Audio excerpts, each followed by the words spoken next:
मान लो हम nuclear bomb बनाना सिखाने की वेबसाइट बना रहे हैं, पर क्योंकि हम जिम्मेदार नागरिक हैं तो हम बॉम्ब बनाना सबको नहीं सिखाएंगे। आपकी उम्र कम से कम 18 साल होनी चाहिए, तभी आप बॉम्ब बनाना सीख सकते हो। तो सबसे पहले हम प्रॉम्प्ट की हेल्प से यूज़र से उसकी एज पूछ लेंगे और फिर दो वेरिएबल बना लेंगे। पहला वेरिएबल जिसमें हम स्टोर करेंगे बॉम्ब बनाने का फॉर्मूला, और दूसरा वेरिएबल जिसमें हम कम उम्र के यूज़र्स के लिए वार्निंग स्टोर कर लेंगे। और फिर डॉक्यूमेंट डॉट राइट की हेल्प से दोनों को स्क्रीन पर दिखा देंगे। लेकिन हमें इन दोनों वेरिएबल में से किसी एक की वैल्यू ही स्क्रीन पर दिखानी है।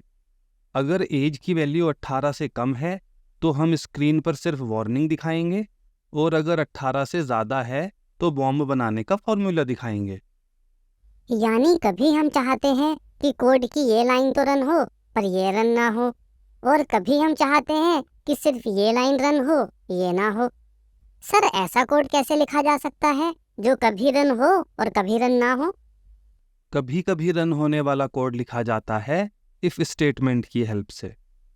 इफ़ स्टेटमेंट लिखने के लिए पहले लिखा जाता है इफ़, फिर ओपनिंग पेरेंथेसिस, फिर क्लोजिंग पेरेंथेसिस, उसके बाद ओपनिंग करली ब्रेस और आखिर में क्लोजिंग करली ब्रेस। कोड की ये लाइनें तो हमेशा रन करनी हैं, इसलिए इन्हें तो इफ़ के अंदर नहीं डालेंगे। लेकिन ये लाइन कभी कभी रन करनी है, इसलिए इसे उठाकर इफ़ के अंदर डाल देते हैं। पेरेंथेसिस के अंदर लिखी जाएगी वो कंडीशन जिसके सच होने पर इफ़ के अंदर का कोड रन करना है। तो टिल्लू बेटा बताओ ज़रा, हमें ये कोड कब रन करना है? सर, तब जब एज वेरिएबल की वैल्यू 18 या उससे ज़्यादा हो। बिल्कुल सही। तो चलो यहाँ लिख देते हैं age greater than equal to 18। और कोड की ये लाइन भी तो कभी कभी ही रन करनी है, तो चलो इसे भी उठाकर डाल देते हैं एक नई इफ स्टेटमेंट के अंदर। और यहाँ कंडीशन में लिख देते हैं एज लेस देन 18। देखो, अब अगर प्रॉम्प्ट में एज 18 से ज़्यादा लिखी जाए तो फॉर्मूला दिखता है, और 18 से कम लिखी जाए तो वार्निंग दिखती है। ये कोड काम तो सही से कर रहा है, पर फिर भी इसमें कुछ सुधार की गुंजाइश है। हमने पढ़ा था कि प्रॉम्प्ट हमेशा स्ट्रिंग के रूप में डेटा देता है, पर हमें तो एज नंबर के रूप में चाहिए। तो चलो यहाँ प्लस का सिंबल लगाकर स्ट्रिंग को नंबर में कन्वर्ट कर लेते हैं। अक्सर बिना प्लस लगाए भी काम चल जाता है, क्योंकि ज़रूरत पड़ने पर जावास्क्रिप्ट खुद स्ट्रिंग को नंबर में कन्वर्ट कर लेता है। लेकिन जावास्क्रिप्ट के भरोसे रहना अच्छी बात नहीं है, क्योंकि कई बार जावास्क्रिप्ट नहीं समझ पाता कि हम क्या चाहते हैं। इसलिए जब आप यूज़र से स्ट्रिंग नहीं बल्कि नंबर मांगना चाह रहे हैं तो प्रॉम्प्ट से पहले प्लस लगाकर खुद नंबर में कन्वर्ट करें। चलो अब कोड में एक सुधार और करते हैं। इन दोनों लाइंस को हमेशा रन करने की ज़रूरत नहीं है। ये वेरिएबल तभी काम का है जब एज की वैल्यू 18 के बराबर या उससे ज़्यादा हो, और ये वाला तब जब एज की वैल्यू 18 से कम हो। तो चलो इस लाइन को उठाकर इस इफ स्टेटमेंट के अंदर डाल देते हैं, और इसे उठाकर इस इफ के अंदर डाल देते हैं। देखो, वेबसाइट अभी भी पहले की तरह ही काम कर रही है। चलो अब एक काम और करके देखते हैं।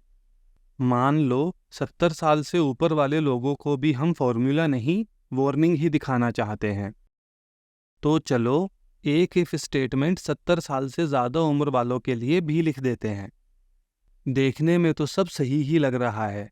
18 साल से ज़्यादा उम्र वालों को फॉर्मूला दिखेगा, 18 से कम उम्र वालों को वार्निंग, और 70 से ज़्यादा उम्र वालों को भी फॉर्मूला नहीं वार्निंग ही दिखेगी।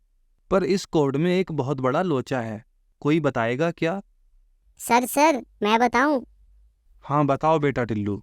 सर, मान लो किसी की उम्र 75 साल है, तो उसे ये वार्निंग तो दिखेगी ही, पर साथ साथ ये फॉर्मूला भी तो दिखेगा, क्योंकि 75 18 से ज़्यादा भी तो है।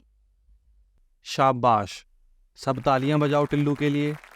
यानी हमें यहाँ कंडीशन चेंज करने की ज़रूरत है। हमें यहाँ लिखना है कि एज 18 से ज़्यादा तो होनी ही चाहिए, पर साथ में 70 से कम भी होनी चाहिए।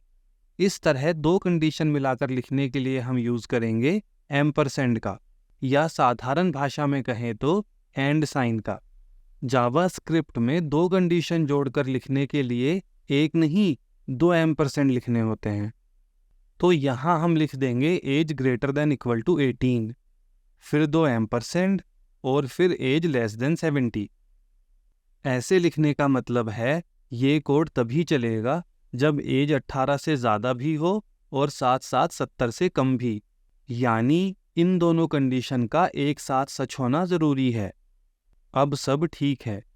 अगर एज 18 और 70 के बीच में होगी तो ये कोड रन होगा, 18 से नीचे होगी तो ये कोड रन होगा, और 70 के ऊपर होगी तो ये कोड रन होगा। चलो टेस्ट करके देखते हैं।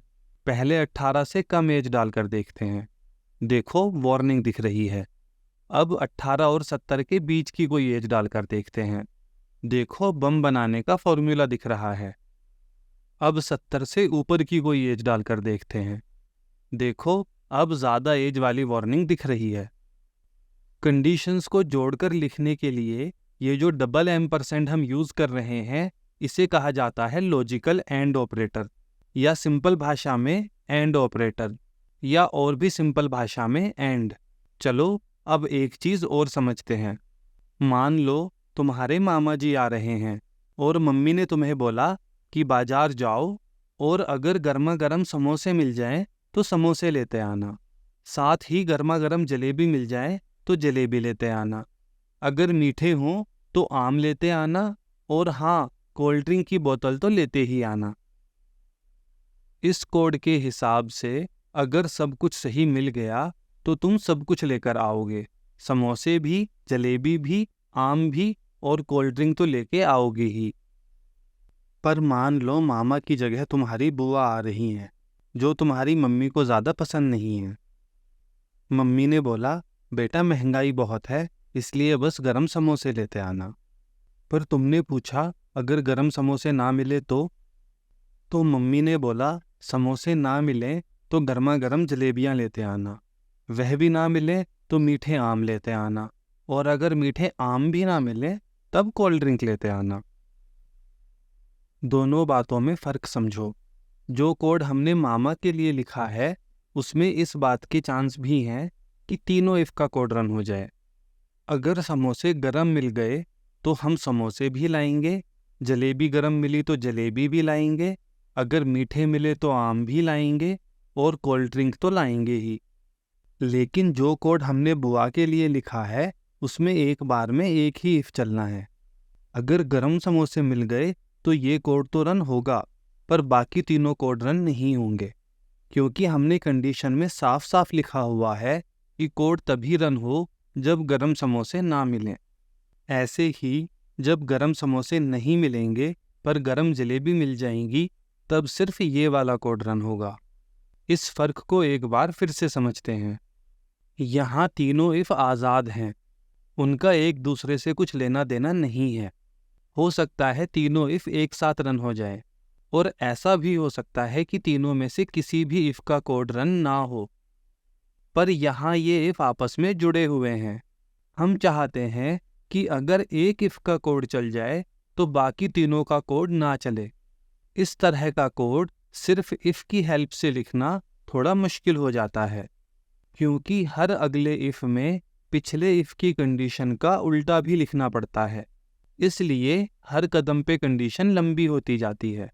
इससे बचने का तरीका है इफ़ एल्स। ये सेम बात अगर इफ़ की जगह इफ़ एल्स की हेल्प से लिखनी हो तो इस तरह लिखी जाएगी।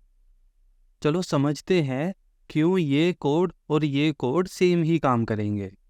इफ़ का मतलब हिंदी में होता है अगर, और एल्स का मतलब हिंदी में होता है वरना। तो यहाँ हम कह रहे हैं अगर गरम समोसे मिल जाएं तो समोसे लेते आना, वरना अगर गरम जलेबी मिल जाए तो जलेबी लेते आना। दोबारा बताता हूँ, ध्यान से सुनना। अगर गरम समोसे मिल जाए तो समोसे लेते आना, वरना अगर गरम जलेबी मिल जाए तो जलेबी लेते आना। यहाँ ये वरना बहुत इंपॉर्टेंट है। इसका मतलब है कि ये इफ तभी चेक होगा जब पहला इफ फेल हो जाएगा, यानी पहले इस इफ की कंडीशन चेक होगी। अगर कंडीशन सच निकली तो इस इफ का कोड रन होकर बात वहीं खत्म हो जाएगी। अगले इफ पर तो हम तब जाएंगे जब पहला इफ काम नहीं करेगा। मान लो पहला इफ फेल हो गया, तब हम दूसरा इफ चेक करेंगे। अगर दूसरा इफ चल गया तो बात वहीं खत्म, लेकिन अगर दूसरा भी फेल हो गया फिर हम तीसरा इफ चेक करेंगे, और अगर वो भी फेल हो गया तब एल्स के अंदर वाला कोड रन होगा। जब हम इफ एल्स नहीं सिर्फ इफ यूज कर रहे थे तब हर इफ चेक हो रहा था, इसलिए हमें कंडीशन में लिखना पड़ रहा था कि जलेबी तभी लानी है जब गरम समोसे ना मिलें और गरम जलेबियां मिल जाएं। पर इफ एल्स यूज करते समय ये लिखने की ज़रूरत नहीं है, क्योंकि ये इफ चेक ही तब होगा जब पहला इफ नहीं चलेगा, यानी कि जब गरम समोसे नहीं मिलेंगे। सर हमने जो न्यूक्लियर बॉम्ब वाला कोड लिखा था वहाँ भी तो हम यही चाहते हैं कि एक बार में एक ही इफ चले, यानी कि वहाँ भी हम इफ एल्स यूज कर सकते हैं। हाँ बिल्कुल, चलो सेम काम इफ एल्स की हेल्प से करके देखते हैं। हमने लिख दिया अगर एज 70 के बराबर या उससे ज़्यादा है तो ओल्ड एज वाली वार्निंग दिखाओ, वरना अगर एज 18 के बराबर या उससे ज़्यादा है तो बॉम्ब बनाने का फॉर्मूला दिखाओ, वरना वार्निंग दिखाओ। सोचकर देखो, ये कोड और ये कोड सेम ही काम करेंगे। अगर एज 70 से ज़्यादा होगी तो बस ये कोड रन होगा और इफ एल्स वहीं रुक जाएगा। पर अगर एज 70 से कम हुई तब हम चेक करेंगे कि क्या एज 18 के बराबर या उससे ज़्यादा है। अगर हाँ तो ये कोड रन होगा और बात वहीं ख़त्म हो जाएगी। लेकिन अगर ये कंडीशन भी फेल हो गई, यानी एज 18 से भी कम निकली, सिर्फ तब ये कोड रन होगा। यानी कोड ऐसे लिख लो या ऐसे लिख लो, एक ही बात है, पर ये तरीका बेहतर है क्योंकि इसमें कम कंडीशन लिखनी पड़ती हैं। देखो, यहाँ हमें एंड की हेल्प से जोड़कर 2 कंडीशन लिखनी पड़ रही हैं, जो कि यहाँ नहीं करना पड़ रहा। यहाँ हमें टोटल 4 कंडीशन लिखनी पड़ी, जबकि यहाँ सिर्फ 2 ही कंडीशन से काम हो गया।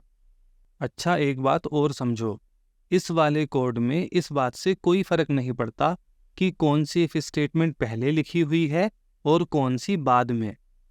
किसी को भी पहले लिखो और किसी को भी बाद में, कोड सेम ही काम करेगा।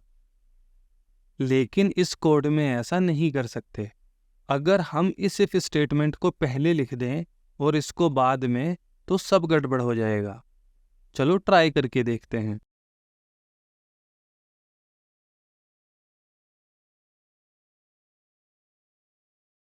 अब अगर एज 70 से ज़्यादा हुई तो ये वाला नहीं बल्कि ये कोड रन होगा, क्योंकि 70 से ज़्यादा एज 18 से ज़्यादा भी तो है, इसलिए ये कोड रन होके काम यही ख़त्म हो जाएगा।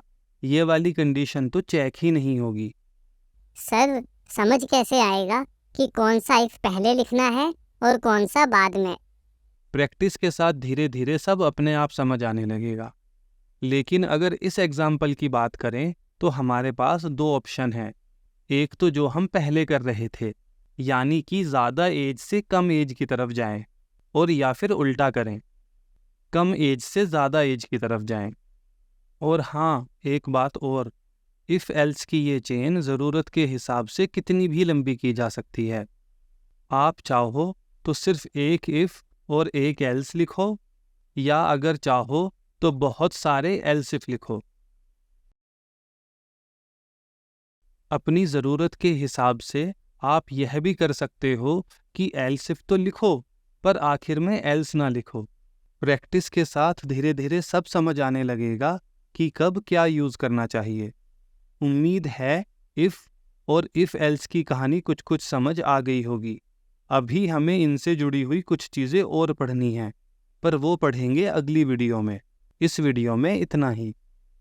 कंप्लीट फ्री कोर्स के लिए विजिट करें www.codeyogi.io।